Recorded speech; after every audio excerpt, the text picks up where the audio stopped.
From the station working for you, this is WRTV News at Noon, streaming now. And thanks for joining us here on the News at Noon. I'm Lauren Casey. Here is a live look outside this midday showing the rain falling across central Indiana on this storm team alert day. Let's check in right now with meteorologist Todd Clausen. Todd, what do people need to know if they're maybe trying to head out for their lunch hour? You know, find the umbrella, keep the umbrella around because we are going to continue to deal with this rain throughout the afternoon and into the evening, Lauren. This is the first of two storm systems heading our way. Thankfully, most of the rain has been fairly light. There's a few pockets of decent rainfall here, but you notice mainly just green, which is the light rain on storm team radar here. Kokomo over to the Prue area into Marion. A little bit of a heavier downpour from Muncie over towards Winchester. Then a heavier downpour Brownsburg down to Greencastle. A light rain in the metro area right now. And then some pockets of moderate rainfall as you approach the Bedford and Lake Monroe area as you slide into portions of Monroe County, then southern Brown County as well. We'll expand out and you can see all this rain is just going to continue to stream into our area this afternoon. But you also notice the transition here to a little bit of snow as the colder air comes in. And I do think we do get into some snow showers across the area. But for the remainder of the afternoon, it is just very, very wet across the area. Temperatures right now well above freezing. We're in the 40s anywhere you go, even touching close to 50 degrees here in some southern locations. As the day progresses, temperatures will start to fall off, and it actually happens pretty quickly. But it's just a solid rain here through the 4 o'clock hour. We'll taper it off to more in the way of scattered showers by 6 p.m. And then we have that transition after sunset over to maybe what will be a little burst of some snow across the area. Minimal snow accumulations, mainly on grassy areas. We'll have the timeline of the rain and talk about that snow for you in more detail coming up in just a few minutes. All right, Todd, thank you. Well, I know you have the Storm Shield app downloaded, but it's also a good day for everyone at home to download the app. It allows you to take our hour-by-hour forecast and live radar with you wherever you go. Just search Storm Shield in your smartphone's marketplace. Now at noon, DPW says Indy snow force is going to roll out later today. The department is doing a full driver call out at 11 o'clock tonight. The snow force will look for some slick spots out there. DPW officials say that today's rain and below freezing temperatures tonight could create some tricky conditions for drivers. Indy snow force viewer will launch when the trucks begin treating the roads. We'll keep you posted. And we are following a developing story. This is out of Morgan County this midday. Sheriff's officials say that a man has died after a grain bin holding the grain collapsed on him. The man then became trapped under the grain. This all happened around 9:30 this morning along Mann Road south of Ralston Road. The Morgan County Coroner's Office has not identified the man, but we'll bring you updates on this story just as soon as we learn more. And we're also following a traffic alert. This is out near Monrovia. A semi there has hit a wall along I-70 near State Road 39. You're looking live from the INDOT traffic camera in the area. The eastbound lanes of I-70 are closed right now, and crews expect them to be open within the hour. We'll bring you updates as soon as we learn them. And it looks like they're directing traffic off at State Road 39, then back on using the ramp system. So keep that in mind. New at noon, we have learned that a man shot by Kokomo police officer is just 18 years old. Authorities say officers were responding to a shots fired call. Police say when they arrived at the scene, they found a teen standing behind a truck at a Goodwill store. He then waved a gun at the officers, leading the officer to fire shots at the teen, injuring him. Officers called for medics immediately, and the 18-year-old was flown to Methodist Hospital here in Indianapolis. At last report, he was listed in serious condition. The officer involved in the shooting is on administrative leave pending the outcome of that investigation. And this midday, firefighters are investigating a massive fire engulfing a school bus terminal up in Anderson. Crews there responded to the fire on West 2nd Street around 10 o'clock Tuesday night. Fire officials tell WRTV that local school buses are parked near the terminal and it's unclear if they were damaged. At this noon hour, we're working to learn more about what caused that fire. Investigators say that a man arrested in Bloomington is believed to be the suspect in an Arizona cold case and 2 kidnappings. All 3 happened in 2000. Investigators tell WRTV the suspect, who is an alleged sex offender, potentially has more victims. The 53-year-old was arrested on October 28th while on a business trip to Bloomington.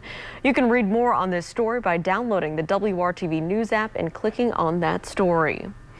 Well, an Indianapolis family is asking for more information 1 year after the death of a 6-month-old girl. Drea Hill was killed a year ago this week. The The coroner says she suffered multiple blunt force injuries and ruled her death a homicide. No arrests have been made in this case. The baby's grandparents are still desperate for answers. You know anything, you know what I mean? Please just help us, you know what I mean? Because we want to get this, over with, give her some rest and give us some closure, you know what I mean? And try, just move on. But, right now it's like it's hard to move on because there's nothing solved, nothing done. And it's hard to move on. You can't move on. All you can do is just keep just praying. And that's it right now. If any kind of help, anything, will do right now. Well, if you have any information about this case, you can call Crime Stoppers. The grandparents and the baby's mother blame someone else's for Derea's death. We're not naming that person because no one has been charged yet. Well, 2 officers connected to the shooting death of Breonna Taylor could soon be fired. According to the attorneys, detectives Joshua James and Miles Cosgrove have received pre-termination letters. Authorities say that James violated the department procedures for preparation for a search warrant and truthfulness. The FBI found Cosgrove fired the shot killing Taylor during a botched no-knock search warrant back in March. Taylor's family says this is one step closer to justice, but more still needs to be done.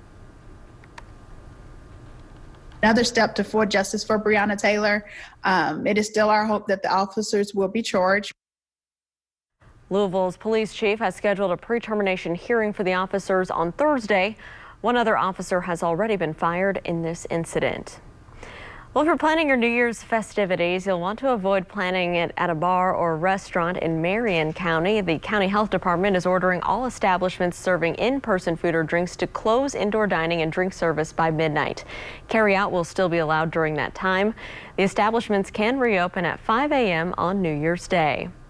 This midday, the Fishers Health Department says is taking similar steps to limit public New Year's Eve celebrations. Indoor dining and drinking is restricted from 10 p.m. until 5 a.m. through January 8th. Health leaders say staying home and celebrating virtually is the safest choice this year.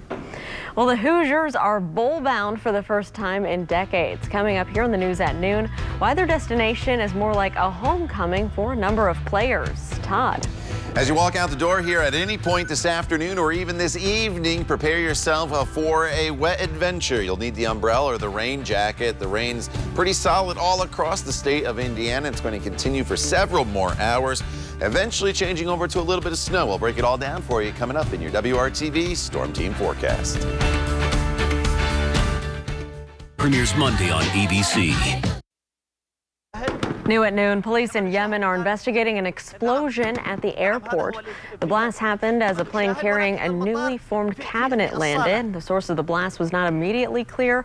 There were no injuries among the government delegation, but sources report a number of casualties at the airport.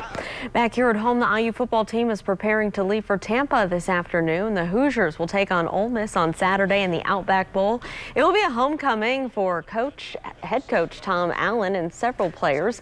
Coach Allen's first head coaching job was at Temple Heights High School that's located in Tampa. He was a defensive coordinator at the University of South Florida in 2015, just before coming here to Indiana. 22 Hoosier players are from Florida, 10 specifically from the Tampa area. That includes junior linebacker Micah McFadden, who earned the third-team All-American honors this week. I've been to the stadium a few times, a few Bucs games I've been to. I went to a Bucs game when John Lynch was actually inducted into the Ring of Honor, and then my brother actually got to play a high school game there. I didn't get to get one in there, but it's going to mean a lot. I got a lot of family coming. I think I got like close to 45 people that are going to be at the game, so gonna be really excited. Can't wait to play in front of a big crowd for once this season. Well, you can watch the Hoosiers play in the Outback Bowl here on WRTV. Our live coverage starts at 12:30 Saturday afternoon. IU is looking for its first victory in a bowl game since 1991. Ball State football team is preparing to head to Tucson for the Arizona Bowl. The Cardinals will face San Jose State. Kickoff is set for 2 o'clock Indy time. The Cardinals have never won a bowl game, but they've made 9 appearances. Good luck to both those teams. Well, the U.S. economy is wrapping up a year much different than how it began. Coming up here on the news at noon, we're looking back at the events sending shockwaves across the stock market. Plus, that sound here, it means it's a Storm Team alert day. Just ahead here on the news at noon, Todd's tracking when the rain will move out. We'll have more on that coming up just after the break. Stay with us. Come on, Chad. Whatever it takes. Well, dozens of people are lining up to donate blood in Zagreb, Croatia after a 6.4 magnitude earthquake hit the country on Tuesday. Croatian media reports that the Red Cross welcomed the help, but warns of large crowds amid the COVID-19 pandemic. At least 7 people died after the earthquake rocked parts of that country. The government says that the number may actually be higher. Back here stateside, take a look at this incredible time-lapse video. A meteorologist in Milwaukee placed a camera outside of his home to record the snow falling, and boy, did it fall there. Some places around Milwaukee received more than 7 inches of snow, creating a winter wonderland.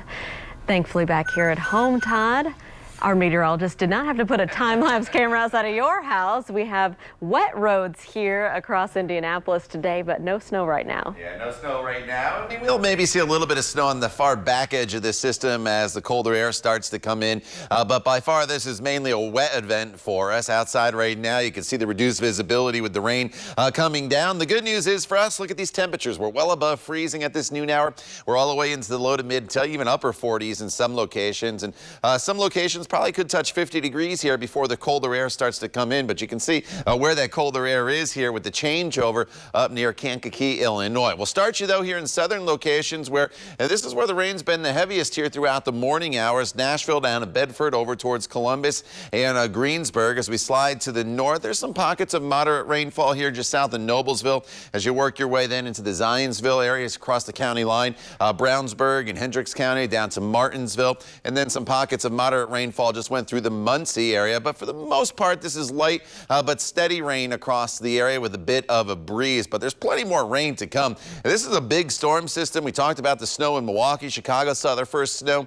Michigan had quite a bit of snow as well. And look how far the rain extends down to our south. So what's going to happen is this front will continue to move eastward. So not all this rain that you see is heading our direction, but some of this rain will continue to roll into the area as we work our way throughout the afternoon and even into the evening hours. Once we get closer to sunset, we start to draw in a little bit of that colder air, and that'll transition us over to a little bit of snow shower activity or a wintry mix once the sun sets. Now keep in mind, temperatures are up in the 40s. The ground is going to be wet, so I'm not expecting big issues on the roadways from the snow. There may be some accumulation on grassy areas as this comes through, but it would have to be a pretty strong burst of snow to start to cover the roads, and then all the precipitation will come to an end later on this evening. This is additional rainfall on top of what has come down already, and you can see over a half to about 3/4 of an inch in southern locations, probably just about another 1/10 of an inch in northern locales where the rain comes to an end a little bit quicker. That band of snow, we're talking about under an inch, but mainly again this would be on grassy areas across central Indiana, maybe on some car tops, but not going to really stick on the roadways. Temperatures still above freezing through 8 p.m. However, here's the disclaimer for you. Look at the temperatures as we go into the overnight hours. Even though there'll be nothing falling from the sky tomorrow morning, we've had a lot of rain. Temperatures in the 20s, below freezing, water on the ground, that means ice. So slick spots definitely a possibility tomorrow morning. Watch out for those bridges and overpasses. New Year's Day is pretty quiet, just lots of clouds with temperatures that will be in the 30s. We'll ring in the new year pretty quiet. There could be a few spot showers in the forecast, but then New Year's Day, as you wake up, more rain is moving in. It's another soaker of a day for us on Friday with temperatures in the 50s, and then finally, Lauren, a chance to dry out next week with temperatures for January actually a little bit above normal in the 40s. All right, Todd, thank you. Well, the pandemic is making it tougher to get into some of America's top colleges. Students returning after taking a gap year means there's fewer spots for new applicants. Top colleges say despite fewer openings, they're seeing a spike in applicants. Harvard's acceptance rate fell from 13% to just 7%, but the school says they've seen a 57% increase in applications. The pandemic also meant this year's applicants did not need an SAT or ACT score to apply, which can sometimes help schools decide which students to accept. Well, the U.S. economy looks a lot different than it did a year ago following a series of financial shockwaves. Bianca Fascini with our partners at Newsy shows us how the pandemic left a historic mark on our economy. The U.S. economy is ending 2020 much differently than it began. And as we begin the new year, our economy is booming, wages are soaring, workers are thriving, and America's future has never, ever looked brighter. January had record-breaking job growth, with unemployment dropping to 3.5% in February. And the markets were promising until the COVID-19 pandemic hit, decimating our health and economy practically overnight. A plunging stock market on March 9th, the worst point loss since 1987, was the first of several shockwaves. President Trump insisted the downturn would be quick. The hardship will end. It will end soon. Normal life will return, and our economy will rebound very, very strongly. Just days later, Congress passed a $2 trillion relief package. It helped, but only for a short time. Everyone, all of us who are lucky enough to have a retirement account, has seen it going down. In a 5-week span, more than 26 million Americans filed unemployment, more than all the jobs added after the Great Recession. So in the meantime, we can't pay rent, we can't pay utility bills. President Trump and some states like Florida focused on ending COVID restrictions. Other countries trying the same strategy abandoned those plans as cases surged. And now we end the year with record-setting daily deaths and hospitalizations. Still, with vaccines rolling out, officials are projecting a rebound. My expectation, and I think many people have the expectation, that the second half of next year the economy should be performing strongly. We should be, we should be getting people back to work. Businesses should be reopening and that kind of thing. Overall, the economy remains in a vastly different state than a year ago. National unemployment is sitting at 6.7% as of November, and weekly jobless claims are on the rise again. And 12 million Americans are behind on their rent. Millions more are behind on their mortgage payments. And a staggering number of restaurants closed this year. 110,000, according to the National Restaurant Association. But even amid the misery, there have been some positive developments. Americans have paid down their credit card balances, about $82 billion worth, from March to May alone. New business applications are breaking records as well as entrepreneurs fight for a piece of action in the economy's rebuilding. Both hopeful signs that 2021 could be a year of rebound as long as the virus comes under control. For Newsy, I'm Bianca Ficini. So just how bad is your taste in music? Coming up here on the News at Noon, we'll introduce you to a new robot that'll let you know just that. Plus, we'll get one final check of your Wet Wednesday forecast with Todd. It's all coming up after the break. Payments, no interest for 12 months.